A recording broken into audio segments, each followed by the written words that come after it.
Namaste, Assalamu alaikum, Shalom, Mir, Ni hao, Buenos dias, Buenos tardes, Heseche, Aquaba, Welkomen, what up, though?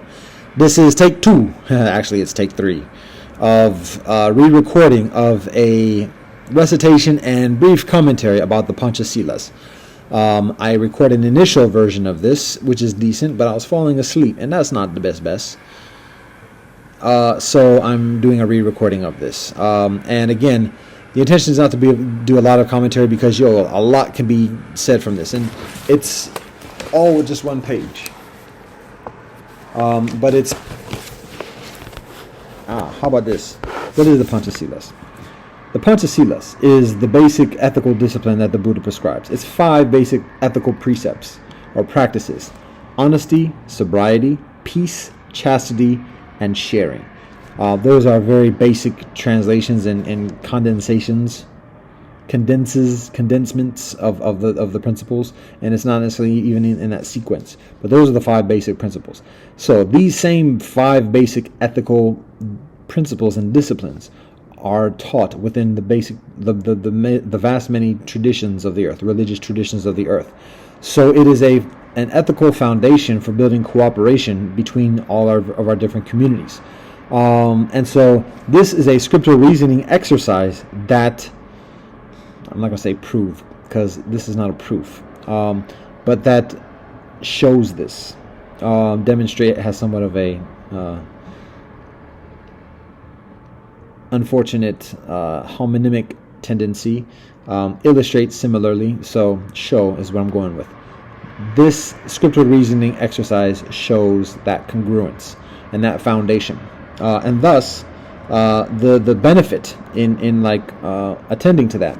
So I've already said a blessing for reciting and studying the Holy Scriptures. I'm not going to do it again for the purposes of this particular recording, because it would be purposeful, but at the same time it's unnecessary because I've already said it. So perhaps you can trust me on that. But what I will do is I'll just say what scriptures these are before I actually read the passages. So we're reading from the Kuttadanta Sutta from Digha Nikaya of the Buddhist tradition. We're reading from Shmot of the Torah from Israeli tradition.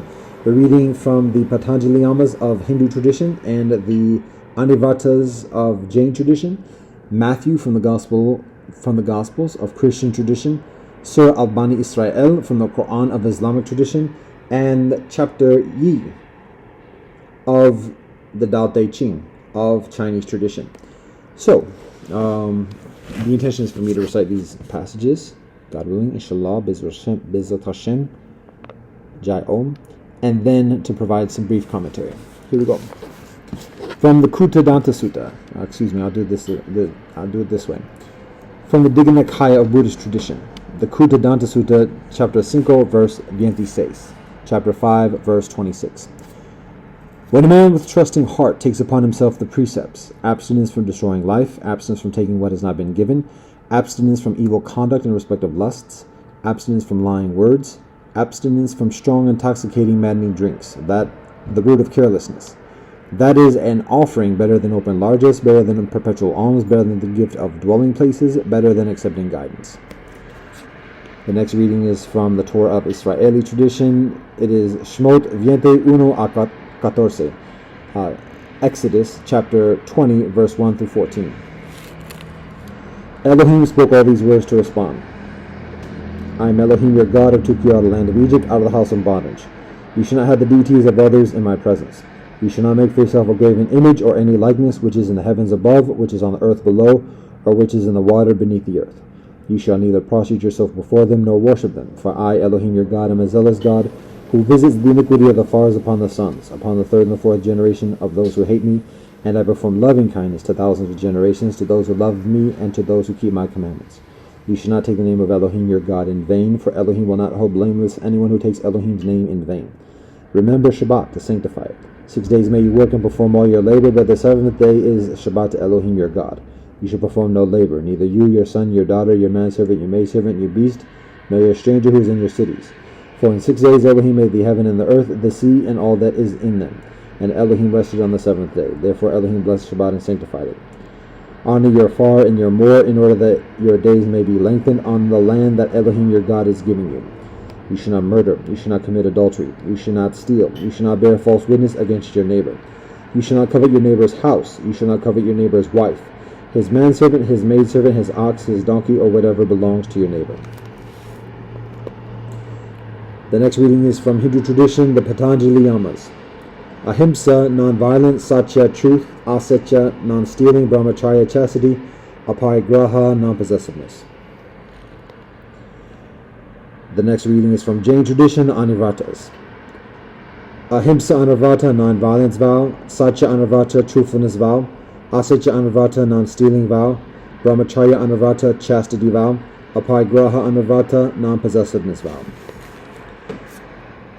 The next reading is from the Gospels of Christian tradition. It is Matthew chapter 19, 16 a 19. Matthew chapter 19, verse 16 through 19. Just then a man came up to Jesus and asked, "Teacher, what holy thing must I do to get eternal life?" "Why do you ask me what is holy?" Jesus replied. "There is only one who is holy. If you want to enter life, keep the commandments." "Which ones?" he inquired. Jesus replied, "You shall not murder. You shall not commit adultery. You shall not steal. You shall not give false testimony. Honor your far and more, and love your neighbor as yourself."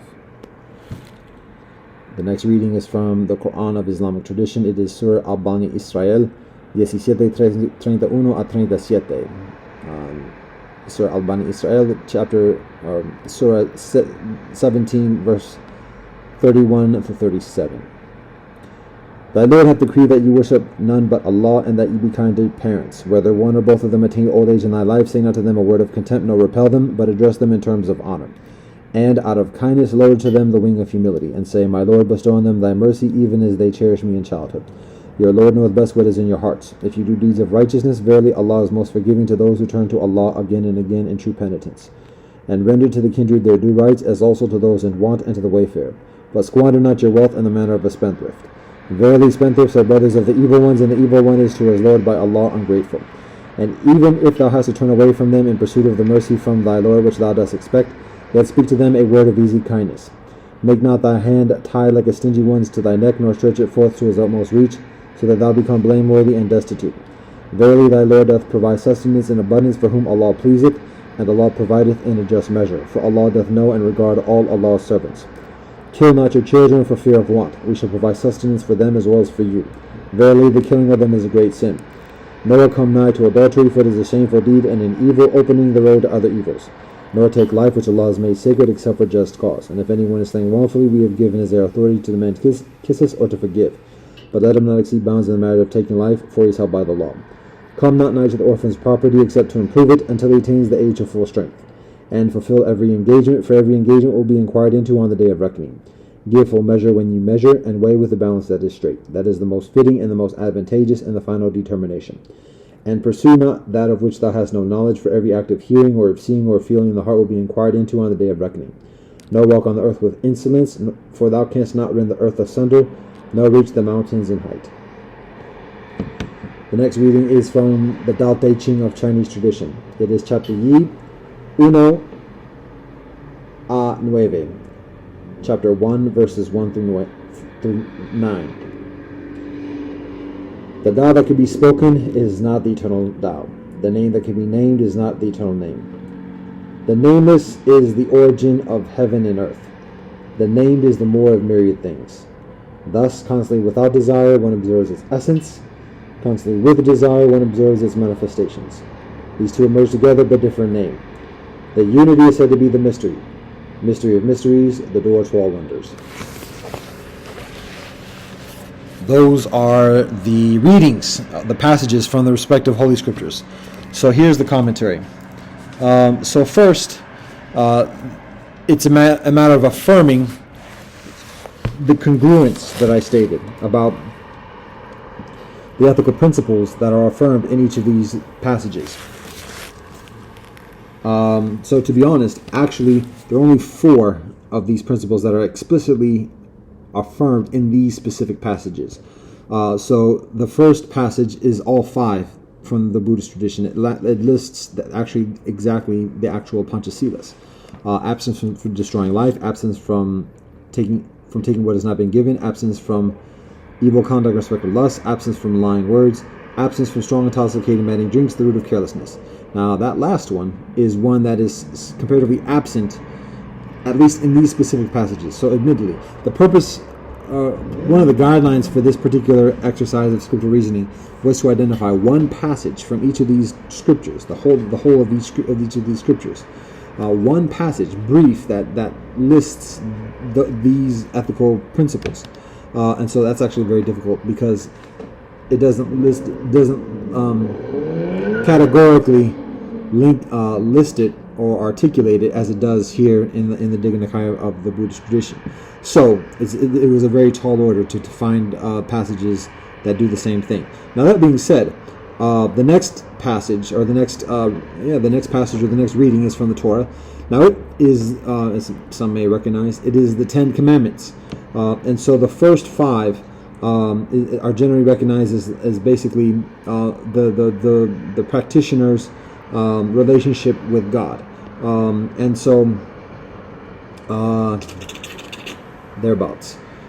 So those are like the foundation for the earthly ethical behavioral mitzvot, the commandments. So in that, it's actually the first four is a relationship with God. The fifth one is a relationship with parents, and then the concluding five, almost congruent exactly with what the Buddha teaches. You should not murder. You should not commit adultery. You should not steal. You should not bear false witness against your neighbor. So not lie. So those four, exactly the same. Now the fifth one is distinct. It's different from what the Buddha prescribes. The Buddha says no strong intoxicating maddening drinks, the root of carelessness. Here in the Torah, it says you should not covet your neighbor's house. You should not covet your neighbor's wife, his manservant, his maidservant, his ox, his donkey, or whatever belongs to your neighbor. So it's not a matter of being jealous or wanting something that somebody else has. So it's an interesting thing. Obviously, they're distinct things. They're actually spiritually, they're very similar. But that is a distinction in these four. So those four of not killing, not committing adultery, not stealing, and not lying, those are also recognized by contemporary theologian Dr. Hans Kung, his work with Welt Ethos and the Parliament of the World's Religions. And so this ain't just me, and it ain't just like this immediate realm. It's actually recognized around the earth.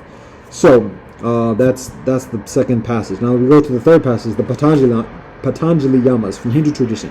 Now, to be honest, my familiarity with Patanjali and his teachings and writings is very modest, but this is shared with me, and it actually exactly coincides with the Anivratas of Jain tradition. So to be representative of Hindu tradition, because again, the Bhagavad Gita abstains from listing it in this particular, and the Upanishads that I study up to this point also abstain from having like a doctrinal of do's and don'ts in the same kind of thing. So it would be difficult to find that.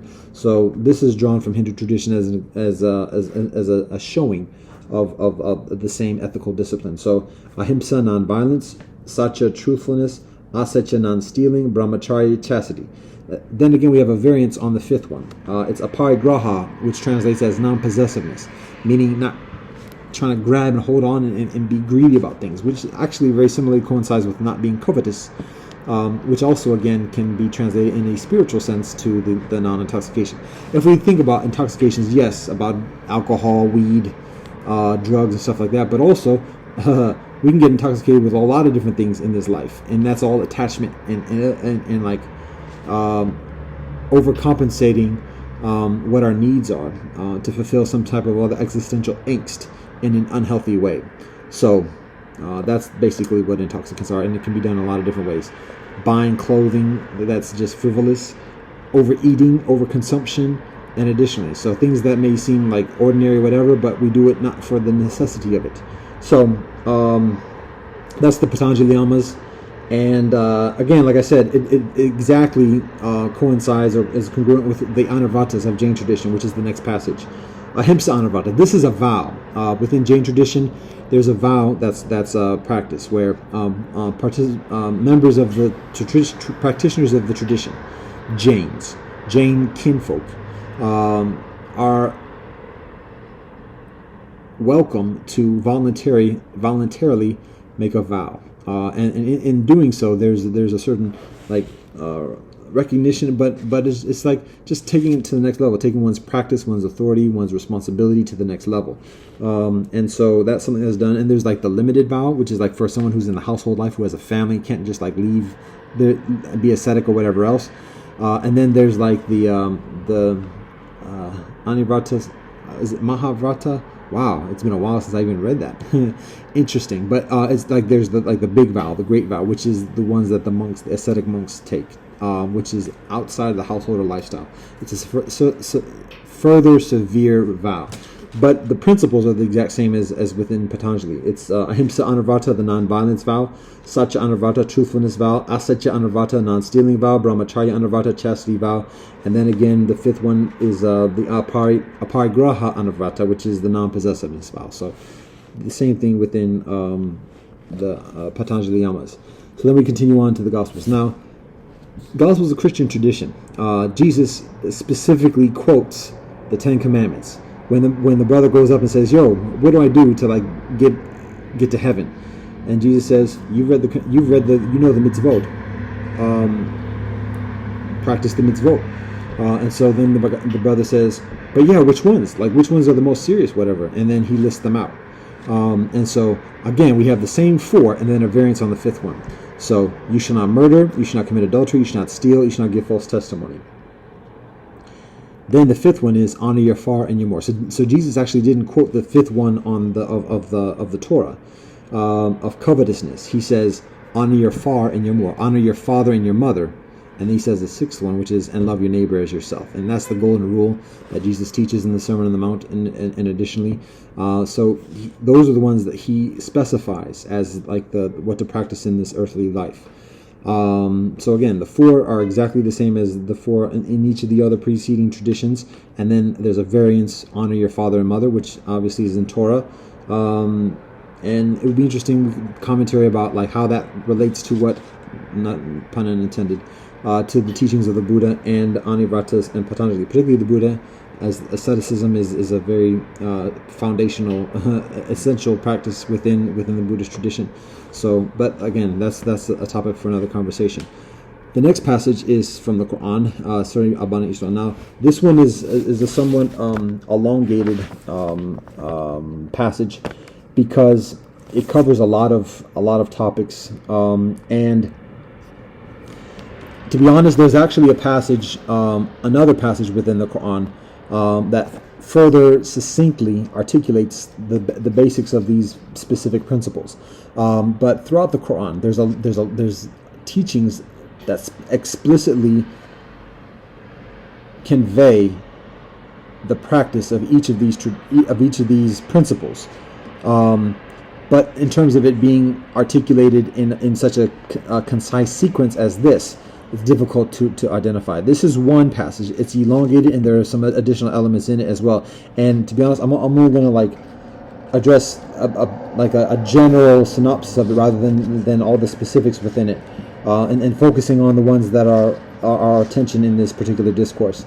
But there's so much in this. It's interesting because the past year I saw a YouTube video where the heading was like, I don't think his name was. I don't think he was a mufti, but it was some Islamic scholar who was reciting the Quran at the United Nations, and the title of it was Islamic scholar recites Quran and at the UN and makes the audience speechless, or something like that. So it was a little bit further dramatic than what the video actually was. However, the recording or the recitation was actually this right here, and I was like, interesting. Anyways, that's a side note. But there's a lot in here, and as I was going to say before that, there's another passage where this is actually increasingly succinct. However, in my modest knowledge of the Quran, I was uncertain about necessarily like the comparative authority of that particular passage compared to this one, and I won't get into the details of that. So this one's longer, but I share it accordingly. So that being said, it begins by honoring our parents, and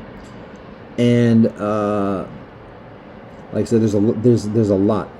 even just within one line, there's like it's so dense with wisdom and guidance. So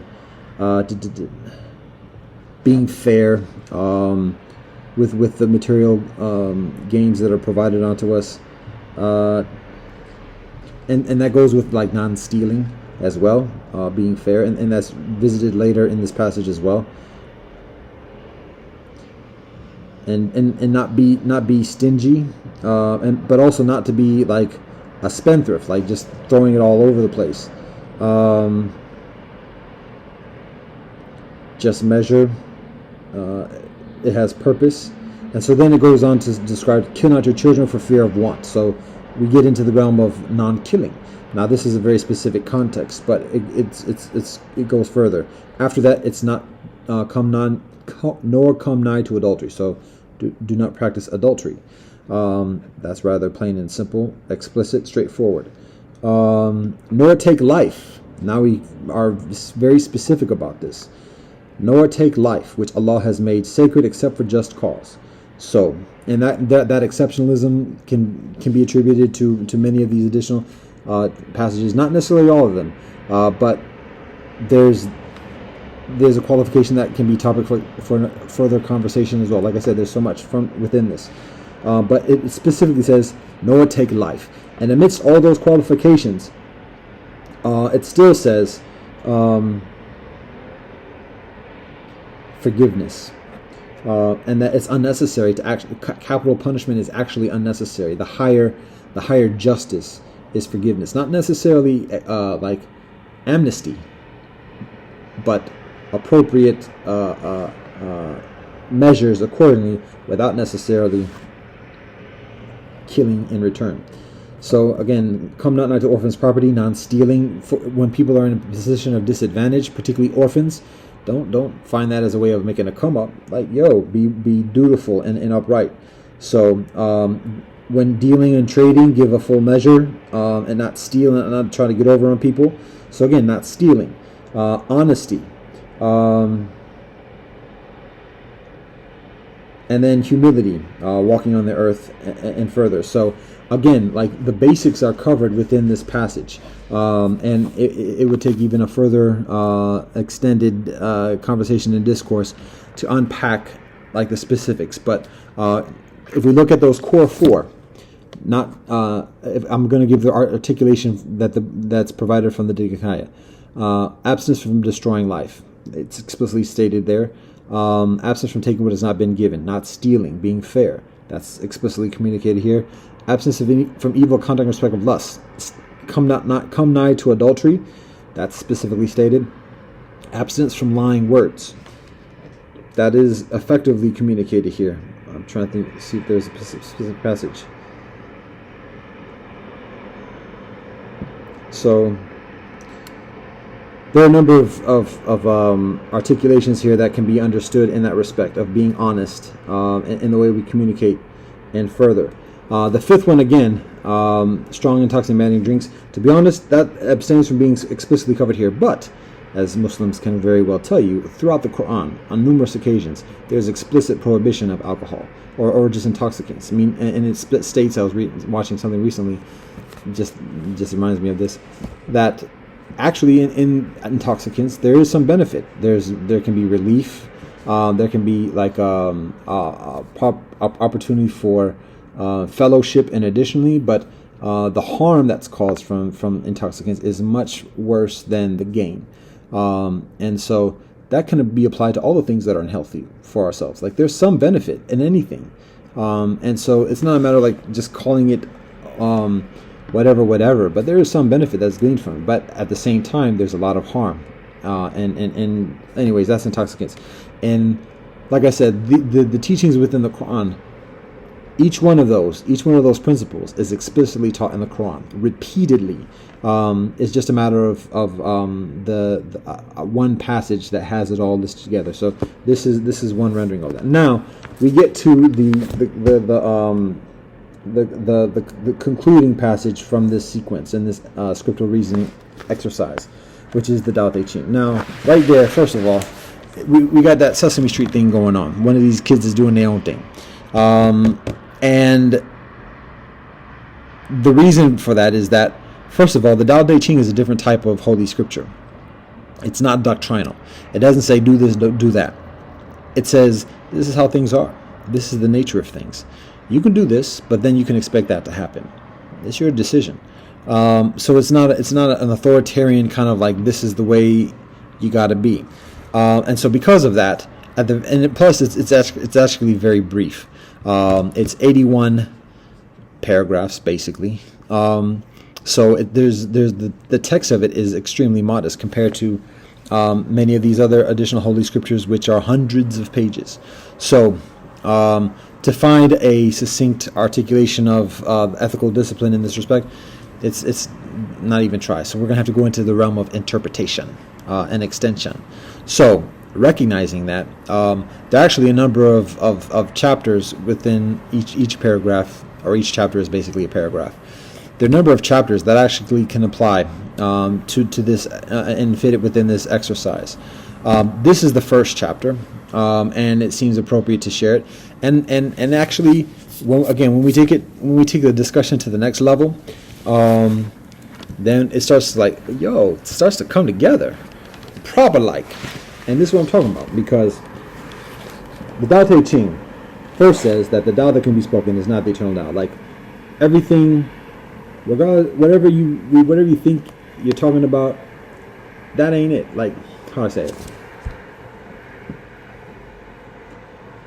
Even God, like, and the holy names of God and everything else, which are sacred and warrant repetition, even then, it's just an approximation. It's just our temporal expression of something that's way further infinite than what we are expressing. But at the same time, and this is taught in the Tao Te Ching, this first chapter, even though that's the case, we should recognize that, but at the same time, we should still say the name. We should still do it. So, but just being mindful that even when we're doing, not to get too like confident or like arrogant or whatever, like, oh, we just said this, that, and the other, and there it is. But no, it exists beyond that, because when we do say the name, as Sikhi brethren teach, like there's a, and this is taught within all traditions in one way or another, whether it's the Udgita in Hindu tradition or the 99 names of Allah in Islamic tradition. The recitation conjures a mindfulness and an energy, and that's when we start to have a better appreciation, understanding, and experience of what the true meaning of those names are. So that's what Lao Tzu is expressing here. So recognizing that, then Lao Tzu goes on to describe that namelessness, the thing that in Lakota tradition is referred to in English as the great mystery. The nameless is the origin of heaven and earth. So everything comes from that great beyond names. And then the things that are named, that which is named, is the more of myriad things, is the mother of the many things of this earth and universe. So here's where I'm getting to with this. Thus, because of that, the nameless is the origin of heaven and earth. The more is the named is the more of myriad things. The nameless is the origin of heaven and earth. The named is the mother, the more of myriad things. Recognizing that, Lao Tzu says, thus, constantly without desire, one observes its essence. Constantly with desire, one observes its manifestations. So when we don't try to hold on to everything, attachments, like we were talking about the intoxications, of holding on to everything and controlling and owning and claiming everything as ours, when we don't have that desire, we better understand the essence of that what it is. You only know what you got till it's gone. Something like that, right? So when we're without desire, we have a better understanding of the essence of the phenomena. Then when we try to be desirous, obtain, control, then we become fixated on the temporal nature of it, like not the whole infinite nature of it, the energy. Tesla says what? If you want to understand the secrets of the universe, concentrate on energy, frequency, and vibration. So when we try to hold on to something, we lose sight of that essence, and we focus increasingly on what we perceive as the benefit it provides for us, and that's not the fullness of it. So that applies to all the ethical disciplines here that we describe: not to kill, not to steal, not to commit adultery, not to do intoxications, not to lie. All those things emerge from our desire of having something in this earthly realm. So Lao Tzu basically sums it up in that thing. And this is taught again in all the traditions as well. Not to be desirous, to quell that attachment to the temporal things. The Quran teaches that it's all a test. The Bhagavad Gita says it's an illusion. Same thing with the Buddha. So it's like letting go of those things, letting go of it, and then when letting go, recognize the essence of it. But then also, as we continue in this life, we got to breathe, we got to feed ourselves. We recognize the purposefulness of it. That when we have the agua and everything else, it's for a purpose. It's not just because I want it or whatever, or even just because I want to quench my thirst. But this water is here. I drink it, and with that replenishment, with that hydration, I share things. I'm able to do things that help and promote the well-being of others in this life. So I'm getting a little bit preachy now, but hey, this is commentary, so I have that leeway. But anyways, that's how what Lao Tzu teaches here in the Tao Te Ching applies to this exercise of scriptural reasoning and the Pancha Silas, the ethical discipline, because it all comes from an absence of desire. So I'll just finish what Lao Tzu teaches just to like round it out. But it says, thus constantly without desire one observes its essence, constantly with desire one observes its manifestations. These two emerge together, but differ in name. The unity is said to be the mystery. Mystery of mysteries, the door to all wonders. So, indeed. Now, why do I share these things, and particularly in the context of mixed kinfolk? Because these are, first of all, these are ethics that can be and that are practiced by anyone and everyone. Can I say that? I can, but is it accurate? These are ethics that are shared by all the different traditions, established historic traditions around the earth, effectively. I should address that. So, brother might say, wait a minute, back up, because, and I didn't do this before, but wait a minute, that intoxication thing, hold up. Gospels, Jesus made the wine from water. Torah, we have our Borei Pri Hagafen for Shabbat dinner. Yeah, you're not taking my intoxications away from me. Back up. So, explanation. First of all, again, even in these in these holy scriptures and these teachings, there is guidance and there are teachings to abstain from intoxication. We can look at the direction for Aaron, the Kohen Gadol, and abstaining from excessive intoxication when approaching the Holy of Holies, the Mishkan. That's not a direct translation, but you know what I'm talking about, for those who know what I'm talking about. Then there's the effective lesson concerning many of the patriarchs and forebears in the narratives of the Torah.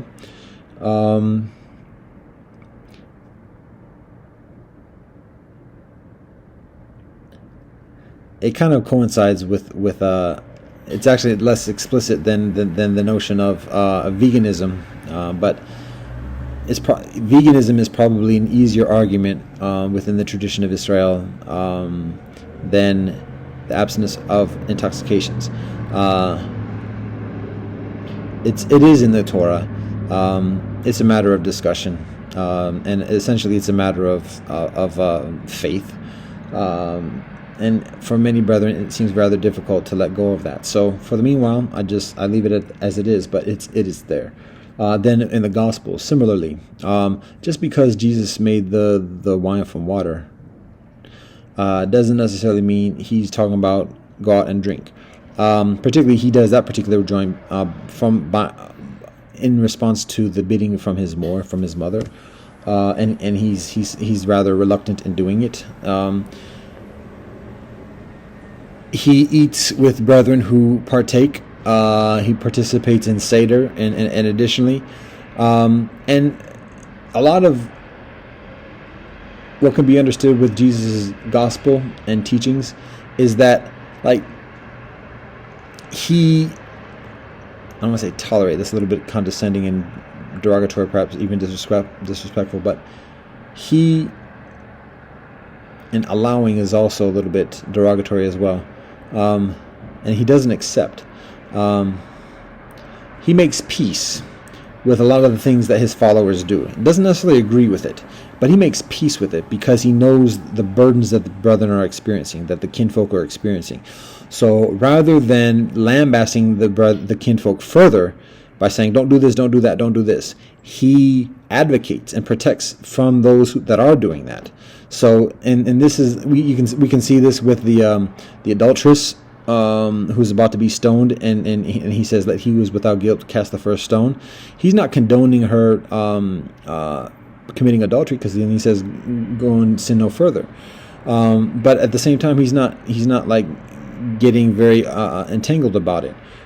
Tax collectors, and additionally, like, he takes people as they are, and he shares. Well, I'm getting a little bit on a side note, but as it pertains to intoxications, just because cats are doing that around him, and additionally, it's a matter of, like, he focuses on sharing the light, and so there are things that he, even the notion about, like, making the cup clean, and presumably being able to eat anything. Or at least being able to wash hands. He's doing it in response to accusations that are being placed against his followers, and so he's defending his disciples and his followers. But it's not necessarily a matter of abrogating or eliminating the discipline, because he also says that to abide by the letter of the law that Moshe Rabbeinu said. So, anyways. Again, somebody say, but that didn't include abstinence or prohibition of intoxication. That's a conversation we have about Torah. So it stems from that. But like I said, so much can be talked about this joint. I think it can be agreed that in intoxicants, there is some benefit, but there is also harm, and the harm outweighs the benefit. We can recognize that there's both benefit and harm. How much the harm outweighs the benefit, some people may want to disagree. Those individuals most likely probably have a very vested stake in the intoxication. And I don't mean that in a derogatory, condescending way, but I'm just matter-of-factly speaking, because if we look at, like, feeding people on this earth, clothing people on this earth, housing people on this earth, the fact that cats are getting nice and everything else like that just seems illogical.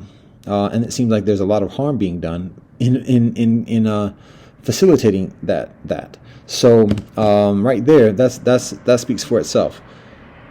But that being said,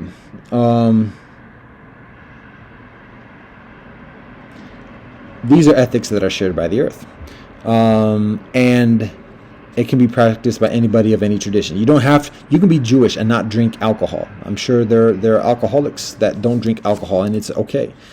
You can be Christian and not drink alcohol. Straight edge. Yeah. I don't mean to be disrespectful. I'm just trying to find out. But anyways, so it's not a requirement there's an absence of a religion effectively that requires people to drink intoxicants. So it can be practiced by any person of any religious tradition. Same thing with not killing, not stealing, not committing adultery, and not lying. Those are explicitly, clearly, less arguably articulated from each tradition. Now, again, why for mixed people? Because in this practice of a global ethic, a wealth ethos, there's congruence. When we come from different traditions, different heritages, different ways of doing things, it's beneficial for us to recognize the congruence amongst this, and particularly an ethical behavior, a congruent ethical behavior, because that's our foundation of our navigation in this life, of dealing with people, dealing with the elements around us. So it's beneficial for us to recognize these 5 principles as a foundation of that congruence, and then and building accordingly. So whenever we practice ethics and ethical discipline, there's something that happens. One, we become increasingly stable,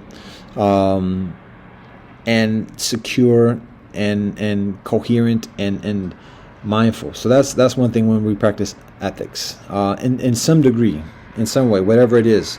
When we're doing something right, we experience it. So there's stability. The second thing is we become, like, our authority level is upped, levels up. So because we're doing something right, we have something. We intrinsically become leaders. We intrinsically become those who can speak with experience about practicing this ethics, and that's beneficial for youth, for children, for those who have less experience doing that, for adults who don't know what that is or whatever else. So we become increasingly authoritative, just intrinsically. It's not it's not being like conferred or whatever else. It's just intrinsically like, that cat's doing something. Let's keep an eye on that. And that's the third thing that happens, is trust. When somebody's known for doing something, for not lying, cats go to that person and have convo on whatever. When a person is known for not killing, if he's a dude, somebody say, he's kind of soft. That's another thing. We work with that though. But at least, he's not coming at us. So, trust. If someone's known for not stealing, serious trust, particularly in this land of grabby grab. So each of these ethics, when practiced, stability, authority, and trust.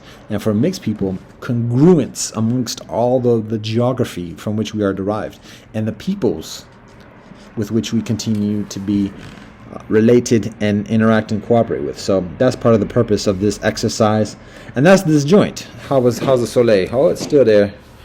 So that's it. So that's the notes we got for this joint. Now, I didn't do a blessing before I read because I had already done that beforehand, but I am doing one as we conclude because that is the protocol. So here it is. Alhamdulillah, Ar-Rahman Ar-Rahim, Allah Wabha, Dao Kadao, Fei Chong Dao, Ming Kaming, Fei Chong Ming, Ja. Deus nos de quies in cieli santificato nomen tuum, Vahigu Sanam. Baruch Ata Elohim, Eloheinu melech haolam, asher katzanu b'mitzvotav v'tzivan l'sok b'dvarai Torah. Amen. Kyrie eleison, sivu mastu save jikatahim, sabe sata b'vantu sukitata. Fakabiyam. Akwaba upendo na amani, fikiri ina salami, cinta dan peramian, libovame, wumajaka. Ubuntu, shabono, fekako.